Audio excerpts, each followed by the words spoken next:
बिस्मिल्लाहिर्रहमानिर्रहीम एंड अस्सलामु अलैकुम डियर स्टूडेंट्स, आपको हमारे यूट्यूब चैनल में खुशामदीद। आज का जो हमारा टॉपिक है वो है हमारे पास इंटरफेस ऑफ सेल साइकिल। सबसे पहले हम पढ़ लेते हैं हमारे पास सेल साइकिल क्या होता है। तो चलिए शुरू करते हैं। Cell cycle is defined as the series of event in which cell replicates its DNA, grow in size and repair and healing the tissues. सही है। अब हमारे पास इसमें क्या होता है, इवेंट की सीरीज़ होती है जिसमें आप सेल जो अपना DNA रेप्लिकेट करता है, साइज़ में बढ़ता है और जो है टिश्यूज़ और उनकी जो है हीलिंग वगैरह करता है। अब हमारे पास हमारा जो मेन टॉपिक है वो है इंटरफेस। अब हमारे पास इंटरफेस क्या होता है। इंटरफेस को रेस्टिंग फेस भी कहा जाता है। The longest part of cell cycle is the interface stage. Cell cycle का जो सबसे बड़ा लॉन्गेस्ट पार्ट होता है वो है हमारे पास interphase stage. It is the period between end of one cell division and start of next cell division. ये कौन सा पीरियड होता है, यानी एक सेल डिवीजन एंड होगी और अगली सेल डिवीजन जो है स्टार्ट होगी, उसके दरमियान का जो पीरियड होता है वो हमारे पास इंटरफेस होता है। In interphase the nucleus and nuclear envelope are distinct and the chromosome are in the thread like chromatin. जो है इन इस फेज़ में जो है न्यूक्लियस और न्यूक्लियर एनवेलप डिस्टिंक्ट होती हैं और क्रोमोसोम्स जो हैं हमारे पास थ्रेड लाइक क्रोमेटिन में होता है। अब हमारे पास कुछ आ जाते हैं इवेंट्स ऑफ इंटरफेस। हमारे पास बेसिकली इंटरफेस को जो है वो हमारे पास 3 इवेंट्स जो हमारे पास ड्यूरिंग इंटरफेस होते हैं। तो पढ़ते हैं हम सबसे पहले हमारे पास कौन सा इवेंट आता है।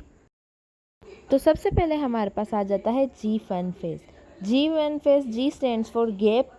ये जो है फर्स्ट इन द लॉन्गेस्ट सब फेज़ ऑफ इंटरफेस, ये सबसे बड़ा और फर्स्ट फेज़ होता है हमारे पास, सब फेज़ होता है लॉन्गेस्ट इंटरफेस का। In this phase newly produce cell grow in size and undergo internal chemical changes.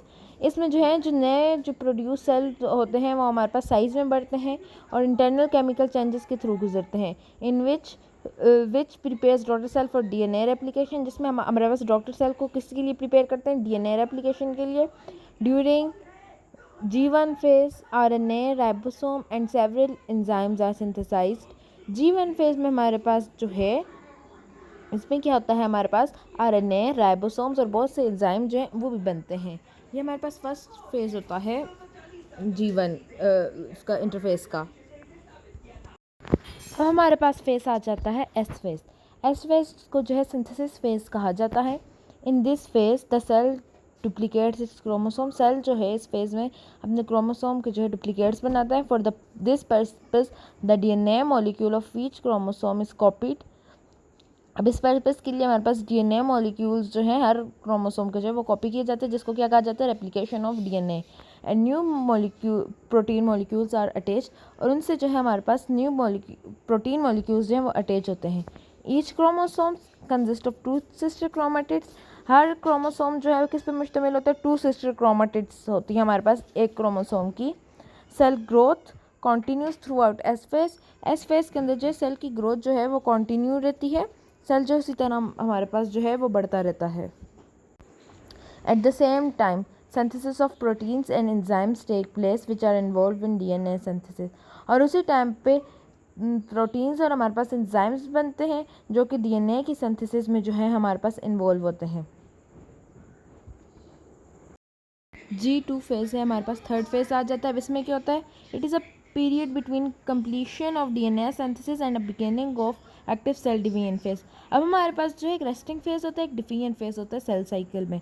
अब हमारे पास G2 फेज़ क्या होता है, ये वो वाला पीरियड होता है जब हमारे पास DNA सिंथेसिस जो है वो कंप्लीट हो जाती है और हमारे पास प्रॉपर सेल डिवीजन जो है शुरू होने वाली होती है। ये वो वाला फेज़ होता है उस दौरान का। During G2 phase cell prepares protein.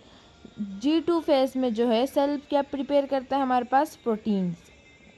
For example microtubule framework, spindle fibres required for cell division. अब माइक्रोट्यूब्यूल फ्रेमवर्क जो कि हमारे पास स्पिंडल फाइबर होते हैं जो कि सेल डिवीजन में बहुत काम करते हैं। कैसे, स्पिंडल फाइबर के थ्रू जो है हमारे पास क्रोमोसोम्स जो हैं वो अलग होते हैं, हम आगे पढ़ेंगे। ये जो है इसकी सिंथेसिस करता है हमारे पास। A final event in interphase occur with the replication of centrioles and their movement and to either end of the nucleus. अब हमारे पास इसका फाइनल इंटरफेस जो है इसमें क्या आकर होता है, हमारे पास सेंट्रियोल्स और उनकी मूवमेंट वगैरह होती है। At the same time microtubules appears radiating from the area of centriole at each and. उसी टाइम पे जो माइक्रोट्यूब्यूल जो है वो अपीयर होती हैं फ्रॉम द जो क्रोसेंट्रियोल का एंड होता है, हर एंड पे जो माइक्रोट्यूब्यूल्स हमारे पास अपीयर हो जाती हैं। होप सो डियर स्टूडेंट्स, आपको वीडियो अच्छी लगी होगी और वीडियो की अच्छे से समझ आई होगी टॉपिक की। तो इस वीडियो को लाइक कर दें, शेयर कर दें, सब्सक्राइब कर दें। अब इंशाल्लाह हमारी अगली वीडियो कल आएगी, तब तक के लिए अपना बहुत बहुत ख्याल रखिएगा। अल्लाह हाफिज़।